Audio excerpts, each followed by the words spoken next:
Hey everybody, Yankee here. You know, there's been a lot of talk about the P320 lately. A lot of people say it malfunctions, it doesn't work like it's intended, it's dangerous, and that it's not safe for carry.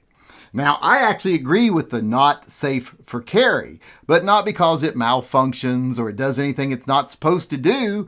I just don't think it's safe for carry because the trigger's too light. And there's no other manual safety on it. Now, you can get it with a manual safety like the military versions, but just the standard version, there's no manual safety. There's just a striker safety, and then if you pull the trigger, it's going off. And that trigger is only like 3.5 pounds. At least the one in mine, I think in a lot of them, they're up to 5 pounds, but that's just too light for carry. Like I said, great for competition or great for combat. If it's a duty weapon and you need to shoot quickly, that's going to allow you to fire very fast with a very smooth trigger and be very accurate.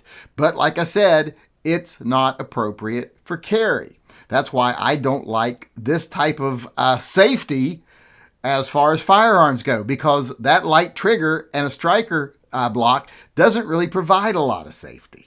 There's not a lot of oops room between you and an ND. Now, if you move up to a Glock, you do end up with a very similar gun. And pretty much the only thing between you and this gun going off is a firing pin safety.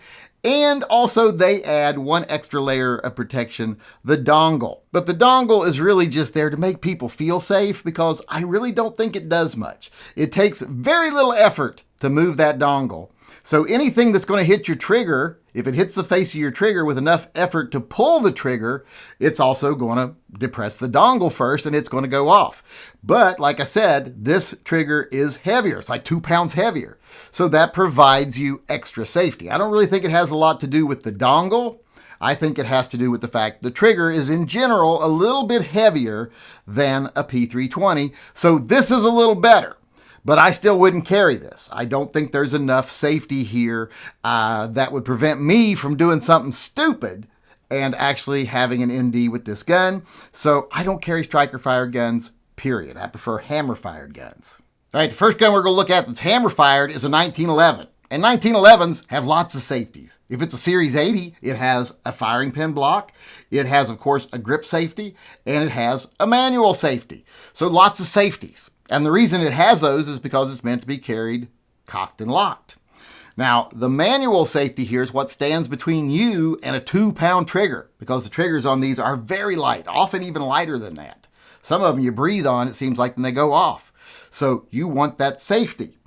And the grip safety does provide some extra safety if the gun's in your holster, because if it's in your holster, even if the safety comes off, unless you're depressing this, the grip safety, the gun still won't have an ND. There's an extra safety between you and that 2-pound trigger. Now, though, if you're shooting the gun, there's a couple of problems with the manual safety. Sometimes it's off when you think it's on, and if that safety's made you lazy, you could have an ND pretty easily if you're walking around with a gun you think is safe when it isn't. There's only a 2-pound trigger between you and catastrophe. Another problem with it is when it's on, if you have to draw your gun and use it quickly, if you somehow fail to remove it or forget to remove it, it ain't going to go bang. And you've lost a lot of precious time in a very time-sensitive situation. So I'm not a big fan of 1911s. I don't like to be forced to use the safety. And I don't like that it's only single action. There's no double action option. So if you actually carry this gun with the hammer down, you can't fire it. You actually have to manually cock the hammer before you'll be able to fire it. To me, that's not ideal. All right, now when we look at one of my favorite guns, the Beretta 92 series guns, you can see that it does have a safety here. This one does actually have a manual safety. That's not a decocker. And it does have a firing pin block, a rotating firing pin block. But this here can be carried with the hammer back. Now, I don't recommend that because the trigger weight with the hammer back is pretty light. I mean, it's like 3 pounds. And that's not safe to me for a carry gun. You don't want just a 3-pound trigger between you and a problem. It's, 3.5 pounds. But you can decock it and carry it in double action, either with the safety on or you can take the safety off. Now, if you take the safety off, it's going to have a trigger weight of about 8 pounds. So you're going to have to deal with about an 8-pound trigger there. So that's pretty heavy, and that in itself is a great safety. I don't think you need the manual safety. And the one thing I don't like about the manual safety on it is if you decide to carry it in double action, well, that safety could be engaged and you don't know it, and you go to draw it, fire in double action, ain't nothing going to happen. Trigger's not going to work. So you've just, like I said, lost time once again in a time-sensitive situation. So I'm really not a fan of the manual safeties on the Berettas either. Now you can negate the safety issue by getting the Type G Beretta, which is my favorite type of Beretta. Because on this one, I mean, if you're crazy, you could carry it cocked and just carry it with like a 3-pound trigger right there. Or as you decock it, in the case of the G's, they spring back up. There's no safety, no manual safety. So if you carry it in double action, you don't have to worry about that safety being engaged because there isn't one. You'll just have a nice, heavy, around 8-pound double action pull instead of that 3-pound single action pull. And that trigger weight is one of the best safeties you can possibly have. Hey everybody, just going to interrupt myself here real quick and remind everybody that if you want to get into the cold steel knife giveaway while helping save a pet in need, go on over to TYMPpistolproject.com. There's a link in the upper corner, and become a Patreon supporter and get registered to win one of the knives. All the details are over there. And also while you're over there, if you want to get registered to win the one-of-a-kind Marvin the Martian 1022 custom painted stock, you can do that while you're there also. Now, back to the entertainment. Now, there is one we're going to want to talk about here before I show you what I think is the best safety, and that is the CZ75 setup here that has the manual safety. Now, this gun can be carried cocked if you want to, and you can put the safety on or leave the safety off. With the safety on, it's not going to fire, and you're safe. But like I said, safeties have a tendency to sometimes be off when you think they're on. That's one of the bad things about them. Also, if you drew the gun and tried to fire it, you'd still have to remove the safety before you could fire it. So that safety has the same problems as any other safety, but you can choose to carry the gun in double action. And the nice thing about that is when this gun's in double action, the safety will not engage. You cannot have it on when the gun is in double action. So if you're carrying the gun double action, unlike the first Beretta you saw, you don't have to worry about the safeties on.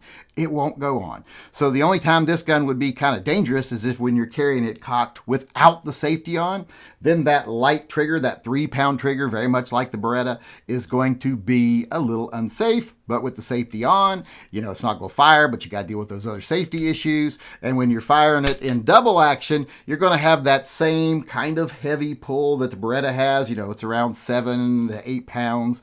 So that's a great safety, the double action, and the fact that the safety won't go on when it's in double action, I love that, and I like how it gives you options. If you want to carry it cocked and locked, you can carry it cocked and locked and still be safe, or you can carry it in double action and you don't have to worry about that safety being on.